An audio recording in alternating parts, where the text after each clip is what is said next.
Hey guys, it's Mitch. How's it going? We're going to go a little bit off the beaten track today. Not too far off. It's still by a certified pro. We're going to take a look at 1995 Stray Bullets #1 by David Lapham. But before we get into it, if you enjoy the channel, if you feel like you might want to help out a little bit, go subscribe on my Patreon. Gives you early access to everything I do. Helps out the channel and helps to buy new comics. So David Lapham is a guy who's kind of hovered around the fringes of the mainstream for comics for, about 30 years, really. He kind of rose to prominence in Valiant, working on stuff like Harbinger and I think Shadow Man. And at Valiant, he was the one good artist, when Barry Windsor Smith wasn't in the room, which was important because some of those books could get a little tough to read. Valiant liked to pride itself on its writing more than its art, which is a noble goal, but doesn't necessarily make for more readable comics.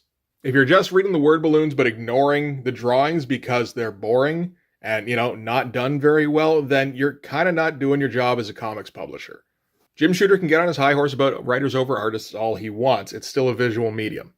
So his main claim to fame at Valiant was on Harbinger. He drew the first 13 issues of that and wrote the last 4 issues of that particular stint. And to me, that made Harbinger the most readable comic at Valiant. While the art was sometimes a little unspectacular, I think that was partially on purpose. I think Jim Shooter wanted a very candid look where it looked like found footage almost. Anyway, it must have been a pretty good working relationship with Jim Shooter, because when Jim Shooter was ousted from Valiant and started his own company, Defiant Comics, David Lapham followed him over and drew 12 of the 13 issues of Warriors of Plasm. Which wasn't a great book, but, at least it looked all right. And in 1995, he decided to try his hand at some self-publishing. 1995 was an interesting time because the big two were starting to have some real problems in terms of where the market was going. Marvel was about a year out from declaring bankruptcy. DC was trucking along, but the circulation numbers kept dwindling as the 90s kept progressing. Conversely, the indie scene kind of was on the rise in the mid-90s. It always been like a present factor, but in the mid-90s it felt like it was getting to be more and more of a viable option for professionals to just put out their own book instead of going to work for the big two. You had Steve Bissette doing Tyrant, you had Rick Veitch doing Rarebit Fiends, you had Eddie Campbell doing Bacchus, Charles Vest doing Tales and Sagas, and you had David Lapham doing Stray Bullets. Like I said, it was an interesting time. And so Stray Bullets is a crime comic, and crime comics have a little bit of a bigger profile in 1995 than they would even like 5 years earlier, because Frank Miller had steadily been putting out Sin City books all the way, I think we're probably around the middle of the Big Fat Kill when this comes out. So if you're a pro comic artist in 1995 and you want to put out a slick-looking black and white crime comic, there's a precedent that's been set that can be successful. And Stray Bullets has managed to stick around for, since it first came out.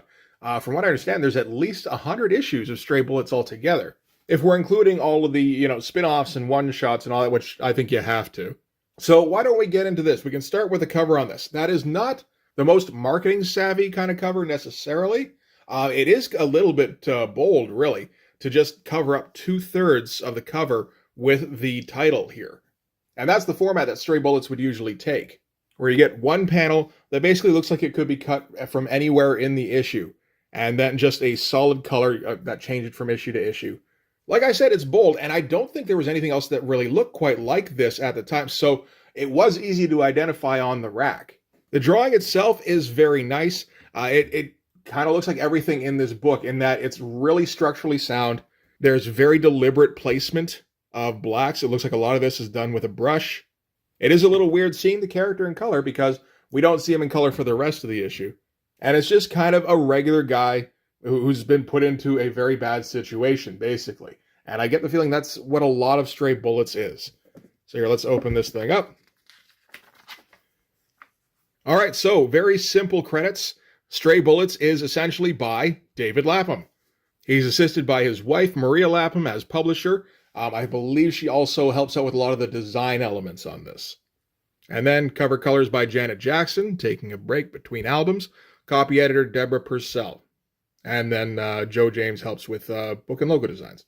So from what I understand, Stray Bullets is essentially a series of one-issue vignettes that do not adhere to a specific point in a timeline. It focuses on several different characters that are kind of in the same area or part of the same story, but on a loose timeline where you keep jumping back and forth between the present, a little bit further in the past, quite a bit further in the past, etc. Which is an interesting concept, and one I'd like to read into this more to find out how that turns out, if it all does come together. I know the original Stray Bullets storyline runs for a total of 41 issues, and to the best of my knowledge, that is complete. I did pick up this issue off the rack in 1995, not knowing any of that, of course. When you're just picking up the first issue here, all you know is that it's a self-contained single issue. It's a crime story. It's a decent one, and it's very nicely drawn. And I mean, that can be enough. I did eventually peter out on this series after, I think, 6 or 7 issues, after I felt like I invested enough in it and wasn't quite getting enough back. At that point, I hadn't realized yet that everything was linked. You'd get like an issue here or there crossing over into the next one, but for the most part, it did kind of seem like very short vignettes. And it's like, okay, well, this is okay, but the vignettes aren't quite up my alley. They're not that hard-boiled crime that Frank Miller does, which I appreciated a bit more at the time. Plus, I like the stylized art a bit more. So we're going to start things off with not a splash. This is more like a cover sheet. This is a bold choice for a first-time self-publisher. And it looks very deliberate. It feels like David Lapham has a very specific artistic vision that he's looking to fulfill on this. And he seems to feel like he knows how to get there, which is kind of rare for comic artists. Not to mention a comic artist who I think he's like 25 years old at this time and never really shown a particularly artistic bent in terms of like concept. Like he's always shown that he can draw, he can be steady, he can be reliable. He has a very firm grasp of fundamentals, but has never really shown that he wants to step outside of that. Well, this is going to be a little different. This is very much influenced by David Mazzucchelli when he was doing the Batman Year One storyline. In fact, there are a few panels here and there that look straight up as though Mazzucchelli could have inked them. So we're starting out in the summer of 1997, so a little bit in the future for this one, really. Car driving down a lonely road, pulls over at 2 a.m. Because it gets a flat, and the two guys have to fix it so they can get where they're going. The one guy, the little sidekick guy, doesn't want to have to go to the trunk to get the jack. The other guy basically tells him to grow a pair. You act like you've never seen a dead body before. So right off the bat, this is our concept. These are a couple of, I don't even think they're, hitmen or the kind of gangsters you'd use to whack somebody. These are more like garbage men. But you can see here, there's a liberal amount of black being used, very intentional use of black. This panel here looks like it could have been cut straight out of Sin City. And a very deliberate pace gets set up, particularly when we move to the 8-panel grid. And this is the kind of thing we're going to see for the most of this issue, really, is the 8-panel grid. So that's a conscious decision, which is interesting. It's not one you see a lot of. I would think, if anything, it's either 6 or 9 panels. But 8 panels gives you a little bit more room to set up compositions, which a lot of these panels are designed around. Shots like this, getting both guys in the frame with the older guy much closer to the camera. But in addition to that, having 8 full panels on every page gives you enough space to do little moments like the guy noticing that, when he tells his sidekick to go and get the jack from the trunk, he can pause for a second and just glance at him. As again, really impressive, a very deliberate pace. So Joey here opens up the trunk. We get a Tarantino shot from the interior of the trunk looking out, which I think is actually a little relevant because, of course, since this is 1995, Pulp Fiction just came out the year previous to this, and it feels like it has a little bit of an influence on this. Part of it is the conversational tone between the older guy and the sidekick character. Part of it is the fact that even though these guys are caught up in organized crime, they don't seem intimidating. It's more, they're more just like regular people who are in a bad situation. And I feel like that's actually a bit of a Tarantino influence. I think that before Pulp Fiction, there was less of the conversational hitman or criminal. In addition, I don't know if it's a direct influence, but Pulp Fiction, of course, also has the element of the non-linear timeline. I'm not sure if David Lapham saw that and went, oh, I need to apply that. It's just interesting that they both have that. So anyway, Joey grabs the body out of the trunk.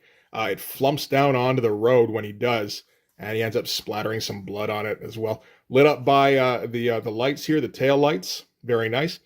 Some really deliberate brush strokes going on, where it's a lot of outlines are just a single brush stroke, but it feels like he knows exactly where he wants to put it.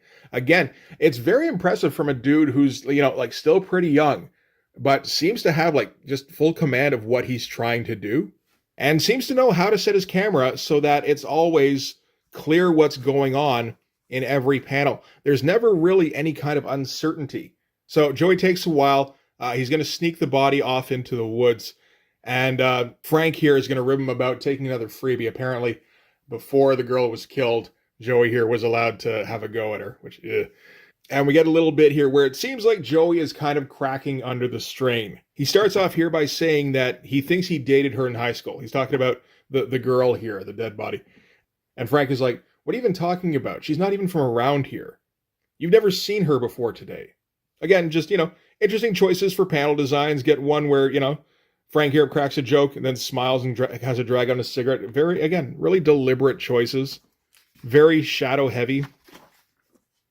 Not quite in line with a Frank Miller high contrast look, but still very reliant on light and dark. You don't see a whole lot of doing like an outline of light to make sure that a figure is set against the blackness. Shadows are allowed to bleed into each other all over the place on this. So Joey keeps fixating on the girl, and he keeps bringing up that Harry shouldn't have done that. He shouldn't have killed the girl. Frank here's had enough. He's just trying to get through the rest of his night. And Joey here tells him he's got a piece. So he's like, fine, just go in the bushes. And he kind of leaves him alone at least. And that's when a squad car pulls up right behind him, which is a pretty bad situation. Not as bad as it would have been a couple of minutes earlier when there was a body in the trunk here. Although he does spot a whole bunch of cans of beer in the back here. But it's 1995. That kind of thing might be allowed if you're in the right town. But like you see like these really bold brushstrokes all over the place. Again, it's a pretty impressive look. It doesn't feel like David Lapham has any real uncertainty about what he's doing. So Frank is able to talk his way through the police officer, taking a look. He is able to say, yeah, no, I just got a flat and I'm trying to fix it before I go home. And that is the truth, at least. He does have to produce his registration. When he's looking in his glove box, he's thinking about getting the pistol out and just dealing with the whole thing, but decides to go the non-violent route. Cop asks him, you sure you didn't have any of this beer back here? He's like, well, I might have had one or two, but I'm still fine to drive. And that's good enough for the cop in this case, because again, it's 1997, I suppose. So the officer's able to get back to him after he checks out his license and registration. Everything looks okay, and he's about to head back to his car when he notices a blood stain on the road here. Everything was almost okay until that point. But like some nice detail in some bits of this, like the glove box here. It's a nice cluttered glove box. It doesn't feel like he's just making lines to fill space. These all feel like they're actual items that are stuck in there. Cop looks into the woods, wondering what's going on. I guess maybe sees some movement. And looks a little bit too long, which creeps out Joey, who starts taking shots at him and just guns him down in the middle of the road. Frank is still in the car and can't believe what's going on, gets out quickly, and goes, okay, help me get him in the trunk. Well, we're starting to get some kind of awesome lighting going on, like first with the cop here, then with Joey here taking the shots, getting lit from below. Joey again getting lit brightly by the cruiser's headlights, and then finally Frank and Joey again getting lit from below. Not really taking any liberties, always trying to keep things 100% believable in terms of realism. And he's able to maintain that. I mean, you see these shots here, again, kind of Tarantino-esque with just the two guys shooting the shit in the front seat of the car. But like the proportion never feels like it trails off at any point. The shadows stay pretty consistent. Joey here feels like he's slowly losing his mind. Apparently the cop was the first person he ever shot. And he wonders if that makes him a bad person, because bad people don't deserve no love. Frank goes on a long tirade about the nature of morality and things like war, and how, no, this is a good thing. This is just kind of keeping the peace. And Joey goes back to Harry shouldn't have looked at her like that, like the dead girl in the woods. And Frank just kind of goes off on him, because he's had enough of this guy now. Really bold, smooth inclines, nothing looking jagged at all. I'm not sure when David Lapham would have gotten the chance to really work on his brush skills, but he seems to have it pretty much down at this point. Because I'm quite sure that he did not ink himself while he was at Valiant. I don't think he inked himself while he was with Defiant. So, he must have just been picking it up in his spare time. And by 1995 has managed to become a very impressive inker. Anyway, they keep driving. Joey has to stop to pee again. Frank's not having it. Joey says he couldn't go while she was looking. He's talking about the dead body here. So they got to pull into a diner so Joey can run in and use the bathroom. While he's in there, Frank chats up the other guys that are hanging out outside, gassing up. Joey walks out of the bathroom, looks out the front window of the diner, and sees whoever Frank's talking to lifting up the trunk of a car. And of course, trunks are like PTSD material for Joey at this point. So he kind of snaps at that.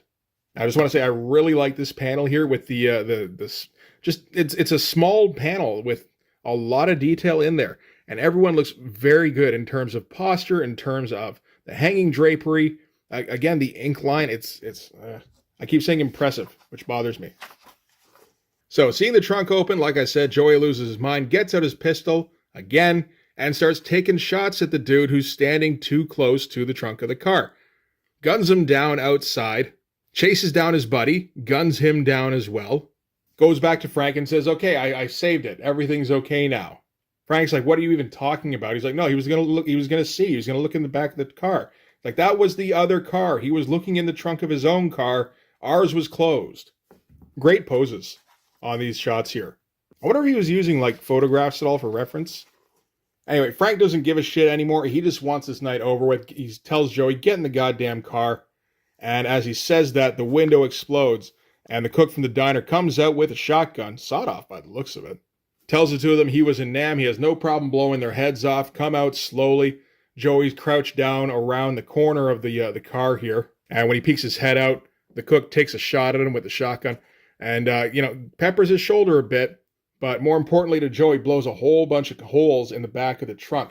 And since his brain is broken, he thinks that means that he's shot the girl in the trunk. It's not the girl anymore, it's the cop. But he can't make that differentiation anymore. Just yells at him for being a murderer and comes running out from behind the car, pulling the trigger on his empty gun over and over because he used all his bullets up, gunning down those guys that were just hanging out outside at a fucking gas station. I do like this moment where he's like furiously pulling the trigger, not doing anything. And the cook here just kind of looks at him nonplussed for a second before he, draws a bead on him. We've also got some very simple hand lettering going on where he's not thinking too much about the design on this.